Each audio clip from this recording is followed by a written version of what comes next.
All right. Hi, we are back in NotebookLM for another dive into this. This time we're going to focus on sources again, but how that then translates into how we can use the chat. So where we left off, we had uploaded sources for the first lesson. I've gone in and added some more sources in here to keep building the notebook. But you can see that I did add something that was, an external source, if you will. It wasn't one of my Google files. It is a YouTube video. You can tell by the icon. So I think that's where we'll pick up is how did I add a YouTube link in there? And then let's talk about the chat. So I'm going to go back up to the top here. And as we did in the past, I'm going to add a source. And the source that I need is a link. I need a YouTube link. Okay, so I'm actually going to leave this tab and I'm going to go over here. I already have the video all loaded up here. So here is our friend Clint Smith from Black American History with Crash Course. And I'm going to come in here. And so once I've got the video, I just need the share link for that video. So I'm going to click here and I am going to copy that URL. I'm going to then return to my notebook. And now here I'm ready to paste. So I'm just going to Command V that and insert that into my notebook. And then let me again get this out of the way. And let's look at our sources here. So there is the video.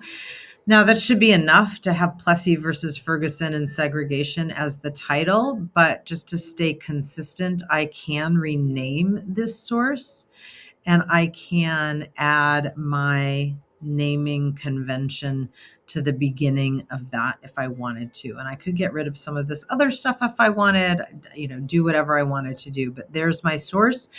You can see now any chat that I have is pulling from 12 sources. So it automatically documented that.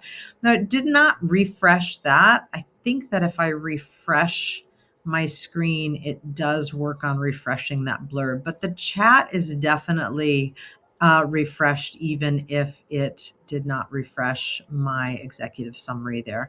So I'm ready to have a chat here with this. It gives me, and this is just sort of how I might have a chat with any LLM. The things that are unique to NotebookLM, though, really kind of come from this space up here and then this idea of saving it to a note.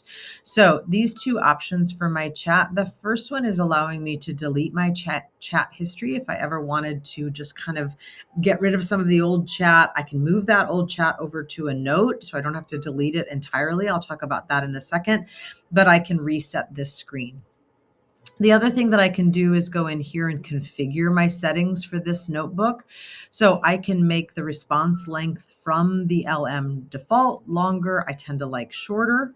I don't know what the default is like, but here's your kind of can tell it your learning goals.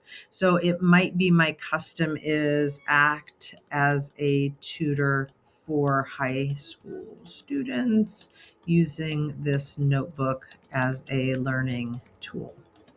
Okay, so I can customize the role the chat is playing. Because we're Flint users at our school, this might be a little bit like customizing Sparky, okay, to kind of give you an analogy there. And I'm going to go ahead and save that.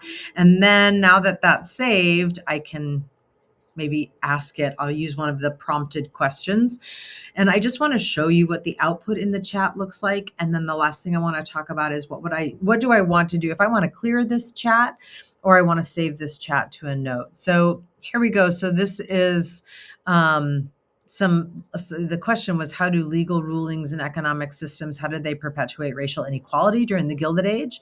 And so the examples that they've given me, we've studied Plessy versus Ferguson, the Jim Crow laws, the Dawes Act, target exclusion with the Chinese Exclusion Act. I love this. It's going into so much of what we have learned. Now, what's also kind of cool is, see all these little numbers here? This is telling me exactly where in my materials it came up with that answer. It's not going out to the web. It's not pulling from a source that I may or may not want the students to use. All of these are telling me exactly where in the work that we did was this answer readily available. Okay, so I love that about it. All right. Now, from this point, I can continue the chat, come back to it, leave it, et cetera, et cetera. Nothing new, nothing novel there. But a couple things that are unique to NotebookLM. If I want to save that, I like that chat response. I can save that to a note, and it will come over here and it will pop that into my studio. We're going to come to the studio in a separate video, but I can also convert this to a source. I can export this to docs. I can export this to sheets. If I decide I don't want it anymore, I can delete it. Okay. And at that point, if I want to clear off my chat, I could delete my chat history as well if I wanted to. Now, once you delete your chat history, it's gone.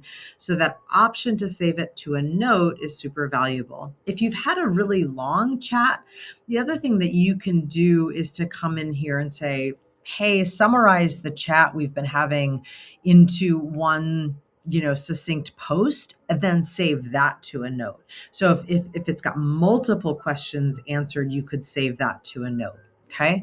So that's kind of it about this chat element of NotebookLM. Again, I think kind of the big piece here is all of that is based purely on the sources that I've given it to use. Okay. I think that's all.